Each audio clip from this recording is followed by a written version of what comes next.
سردار چرن سنگھ بشر نے کبھی یہ کہا تھا، ایسی مظلوم زبان سے ہے تعلق اپنا، وہ کتابیں ہوں کہ اخبار نہیں پڑھ سکتے، شاعری زمانے کے لیے میری کچھ بھی ہو بشر، میرے بچے میرے اشعار نہیں پڑھ سکتے۔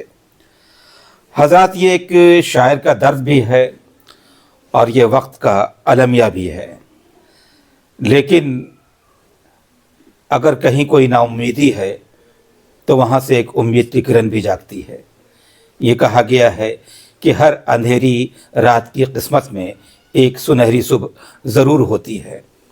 جو لوگ اردو زبان کی ترویج و اشاعت، اردو زبان کو آگے بڑھانے میں لگے ہوئے ہیں، اور خاص طور سے مشاعروں کے حوالے سے ان میں ایک بہت ہی معتبر نام ہے ڈاکٹر کلیم قیصر کا۔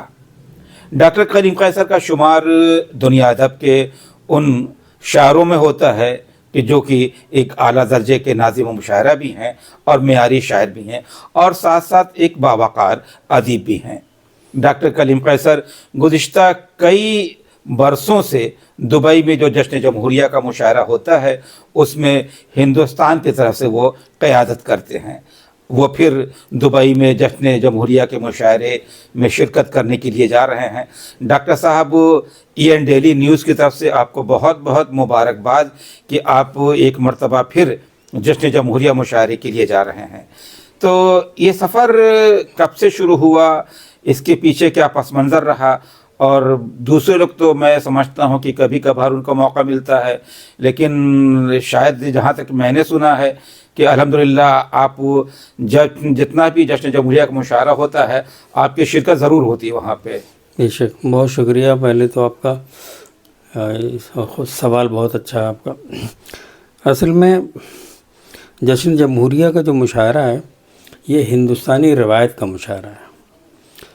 99 تک وہاں جو مشاعرے ہوتے تھے خلیجی ممالک میں، تو اس میں پاکستان کے شعراء اور پاکستان کے لوگ زیادہ حاوی ہوتے تھے۔ اچھا۔ ہندوستان سے چند لوگ تھے جو نمائندگی کرتے تھے، خمار صاحب ہیں، کرشن بہاری نور صاحب ہیں، ملک زادہ صاحب ہیں۔ پھر اس کے بعد دھیرے دھیرے یہ ترتیب بڑھتی گئی، لیکن ہولڈ ہوتا تھا پاکستانی شعراء کا اور پاکستان جو وہاں لوگ کام کرتے ہیں خلیجی ممالک میں۔ جی۔ مگر سن 2000 کے قریب ایک میگا مشاعرہ وہاں ہوا جس میں شوکت اعظمی، شبانہ اعظمی، جاوید اختر اور 16 شاعر ہندوستان سے اور 8 شاعر تقریباً پاکستان سے یہ لوگ گئے۔ اس میں سب سے کمتر یعنی سب سے چھوٹا جس کو کہہ لیجئے وہ میں تھا شاعر، اور پہلی بار میرا جانا ہوا تھا، یعنی اب تک 22 سال ہو گئے مجھے، 23واں سال ہے یہ ماشاءاللہ۔ تو اس میں یہ دیکھا گیا کہ ہندوستانی شعراء نے جو کلام پڑھا وہ اس میں احمد فراز بھی آئے تھے، تو ہندوستانی شعراء کا کلام بہت بھاری تھا، اس میں کوئی شک نہیں ہے۔ اور مشاعرہ ہوا، بہت سب کامیاب ہوئے الحمدللہ، کئی دن ہفتوں وہاں رہنا پڑا۔ اس کے بعد پھر جب ہندوستان لوٹ کے آئے تو انور جلال پوری، میں نے اور سید صلاح الدین صاحب جو اس وقت ہندوستانی مہوتسو یعنی جشن جمہوریت کے بانی ہیں، ان سے یہ مشورہ ہوا آپس میں کہ ہم لوگ خالص ہندوستانی مزاج کی شاعری کیوں نہیں کرتے۔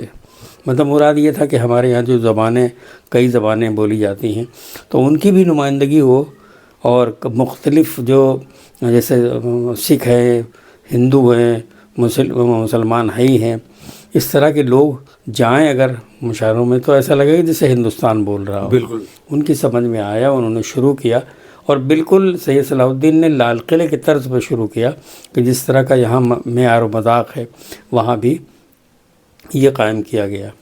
تو الحمدللہ بہت پسند کیا لوگوں نے۔ فرق یہ پڑا کہ پہلے ہم لوگ کھڑے ہو کے وہاں بیٹھ کے پڑھتے تھے مشاعرہ، کیونکہ پاکستان میں بیٹھ کے پڑھنے کے رواج ہے، ہمارے یہاں ترنم سے پڑھنے کا رواج ہے اور کھڑے ہو کے پڑھنے کا رواج ہے۔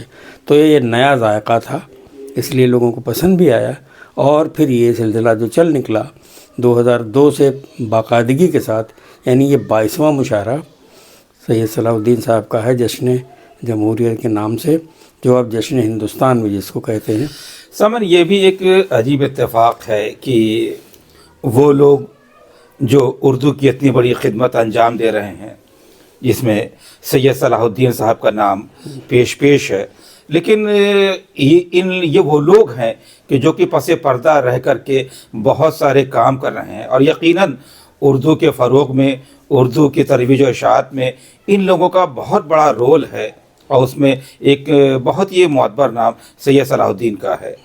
تو میں یہ پوچھنا چاہ رہا تھا کہ مشاعروں کے حوالے سے جب سید صلاح الدین صاحب سے آپ کی بات چیت ہوتی ہے تو دونوں ملکوں کے مابین کن شعراء کا انتخاب کرنا ہے، کیسے ہوتا ہے، یہ تمام باتیں کیسے طے پاتی ہیں؟ دیکھیے اس کی ایک کمیٹی ہے ہمارے یہاں، ہر کام جیسے جو جشن جمہوریت کمیٹی ہے، اس کے کمیٹی سب کمیٹیاں بنی ہوئی چھوٹی چھوٹی، تو ایک کمیٹی ہے جو شعراء کا انتخاب کرتی ہے۔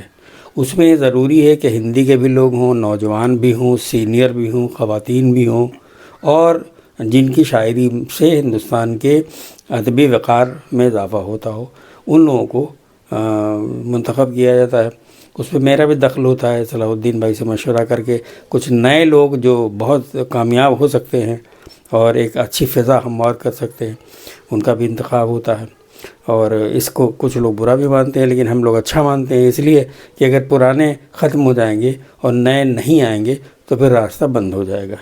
تو صلاح الدین بھائی نے اس کا سلسلہ رکھا کہ بھائی نئے بھی رہیں، پرانے بھی رہیں، اور یہی نہیں کہ سن 2002 سے انہوں نے جو سلسلہ شروع کیا اپنے مشاعرے کا، صلاح الدین بھائی پہلے بھی ہندوستانی شعراء کی ضیافت وہاں کرتے تھے، دبئی میں یا دوحہ میں، قطر میں، یا آس پاس کہیں بھی ہوتا تھا، تو صلاح الدین بھائی بلائے جاتے تھے، اس لیے کہ ان کا تعلق ایسے خانوادے سے ہے جن کا حضرت مخدوم سمنانی رحمۃ اللہ علیہ جن کا نثر سے بڑا گہرا تعلق رہا ہے۔ جی بالکل۔ تو اس خاندان میں تمام علماء پیدا ہوئے، حضرت مولانا مظفر حسین صاحب، ہاشمی میاں صاحب، یہ سارے لوگ کچھوچا سے تعلق ہے صلاح الدین صاحب کا، اسی خانوادے سے ہیں۔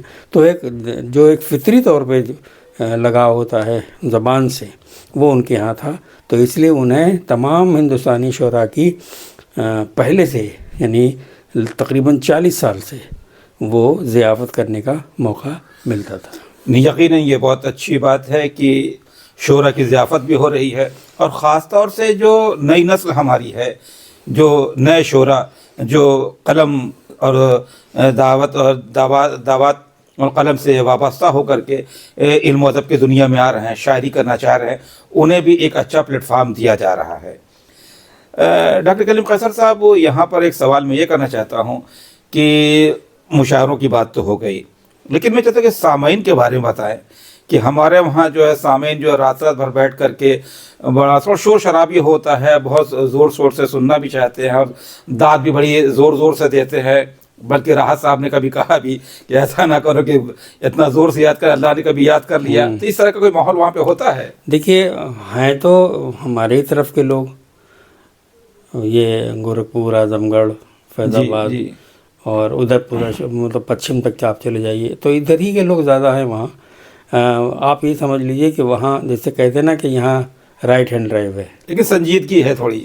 وہ سنجیدگی اس لیے ہے کہ وہ ماحول ان کو ویسا ہے۔ جی جی۔ جب وہ ہندوستان آتے ہیں تو پھر اسی بھڑیا دسان کی طرح گاڑی چلانے لگتے ہیں، وہاں ہار نہیں بجاتا ہے کوئی، تو وہاں بھی جب تک مطلب یہ ہے کہ مشاعروں میں کس طرح سے آتے ہیں؟ مشاعروں میں بالکل عام طریقے سے آتے ہیں، مہذب طریقے سے سنتے ہیں، ایک آدھ سیٹی ویٹی نکل جاتی ہے منہ سے، لیکن پھر لوٹ آتے ہیں کہ ہم کہیں اور بیٹھے ہوئے ہیں، ہم اپنے علاقے یا گھر میں نہیں بیٹھے ہوئے ہیں۔ لیکن یہ زیادہ تر جب ہم ہندوستانی مزاج کے مشاعرے کرتے ہیں اور شاعری کرتے ہیں تو پھر ایسا لگتا ہے کہ جیسے ہم ہندوستان اعظم گڑھ میں یا فیض آباد میں یا گورکھپور میں یا دیوریا میں کے علاقے میں بیٹھے ہوئے ہیں، کیونکہ کچھ ماحول ایسا بن جاتا ہے کہ اس طرح کے جیسے شعراء شعر پڑھتے ہیں ویسے داد بھی ملتی ہے سامعین کو، تو سب ہیں اس میں کوشش، الحمدللہ پوری رات سنتے ہیں۔ اچھا ڈاکٹر کلیم قیصر صاحب، چلتے چلتے آپ سے آخری ایک سوال یہ کہ سید صلاح الدین صاحب اور ڈاکٹر کلیم قیصر کے مشترکہ تعاون سے مشاعرہ جشن جمہوریہ کا وہاں پہ ہو رہا ہے، اس میں ڈاکٹر منور رانا صاحب بھی وہاں پر اس مشاعرے میں گئے ہوں گے، تو یقیناً اب تو ہمارے درمیان نہیں ہے، لیکن جب آپ کبھی ان کا وہ پس منظر دیکھیں گے کہ منور صاحب یہاں پر کھڑے ہو کے پڑھ رہے تھے، تو یقیناً آپ کے ذہن میں بہت سی یادیں تازہ ہو جائیں گی۔ اس میں کوئی شک نہیں ہے. منور بھائی 2-3 بار گئے. ہمارے ہاں جو سید صلاح الدین ایک میگزین نکالتے ہیں جی جشن جمہوریت ہند کے نام سے، تو اس میں اب تک کے ہندوستان سے تقریباً 300 شاعر اور کوی، جی جی ان کا بڑا کارنامہ یہ ہے کہ انہوں نے دونوں زبانوں کو، اردو ہاں ہندی اردو اور ہندی دونوں، اور دونوں زبانوں کے جو معیاری شعراء تھے ان کو اکٹھا کیا. اب وہ دبئی میں اور آس پاس شارجہ میں اور بحرین میں، قطر میں یہ مشاعرے بہت ہونے لگے ہندوستانی. تو اس سے یہ بھلا یہ ہوا ہے کہ بہت سے ایسے لوگ جو بہت زمانے سے شعر کہہ رہے ہیں اور اچھے شعر کہہ رہے ہیں، تو ان کو بھی موقع مل رہا ہے اب جانے کا. اور یہ اس کی ابتدا جو ہے وہ چونکہ سید صلاح الدین نے کی تھی، اب ایک راستہ بن گیا ہے، نئی نسل بھی جا رہی ہے، پرانے بھی جا رہے ہیں، اور ایک خوبصورت ماحول. اس بار آپ کے ساتھ کون کون لوگ جا رہے ہیں، کچھ یاد ہے آپ کو؟ اس بار ادے پرتاپ، ڈاکٹر ادے پرتاپ سنگھ ہیں، انجم رہبر ہیں، اور ماجد دیوبندی ہیں، طاہر فراز ہیں، الطاف ضیاء ہیں، اور کچھ اور 3-4 ہندی کے لوگ ہیں. جی جی پروفیسر نیر جلال پوری جو لکھنؤ یونیورسٹی میں شعبہ اردو کے صدر ہیں، جی وہ جی. اس کی نظامت کریں گے، اور یہ خوبصورت ماحول انشاءاللہ. تو ڈاکٹر صاحب، ڈاکٹر کلیم قیصر صاحب سے بات ہو رہی تھی کہ وہ جشن جمہوریہ مشاعرہ جو کہ دبئی میں ہوتا ہے اس کے لیے ہاں دبئی جا رہے ہاں، ہیں. منور بھائی کا بڑا کنٹریبیوشن رہا شروع کے مشاعروں میں. منور بھائی برابر جاتے رہے ہیں اور مشورے بھی دیتے رہے، اچھے جی مشورے جی دیتے رہے. لیکن اس زمانے میں منور بھائی بہت زیادہ مصروف ہوا کرتے تھے. اگر 10 مشاعرے کا دعوت نامہ آتا تھا تو وہ 2 میں شریک ہو پاتے تھے.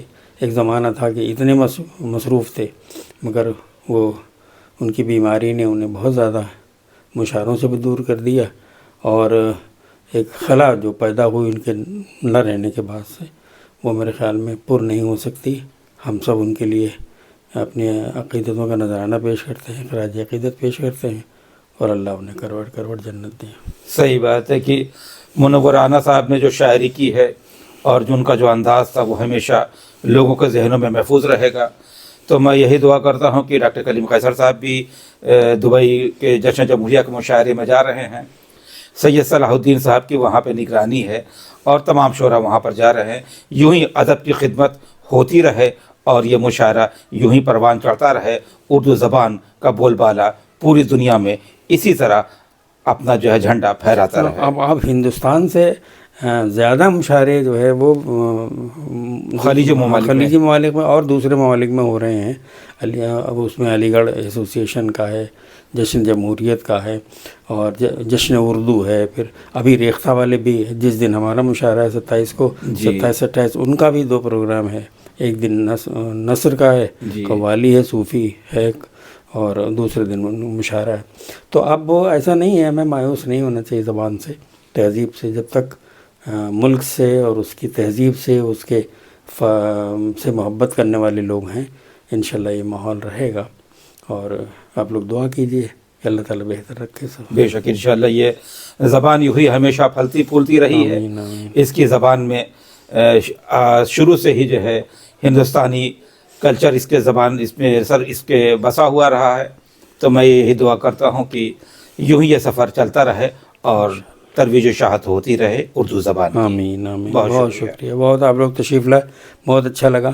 اور کم از کم تہذیب کے لیے، زبان کے لیے آپ اور آپ کا چینل EN ڈیلی نیوز جو ہے وہ اتنا مصروف ترین، اور اس موسم میں جب کہ نکلنا گھر سے آپ آئے، زبان کے لیے آئے، تہذیب کے لیے آئے، تو میں بہت خوش آمدید بھی کہتا ہوں آپ لوگوں کو، اور دعا گو بھی ہوں کہ پروردگار اس چینل کو بھی بہت ترقی دے. بہت شکریہ، بہت شکریہ آپ کا.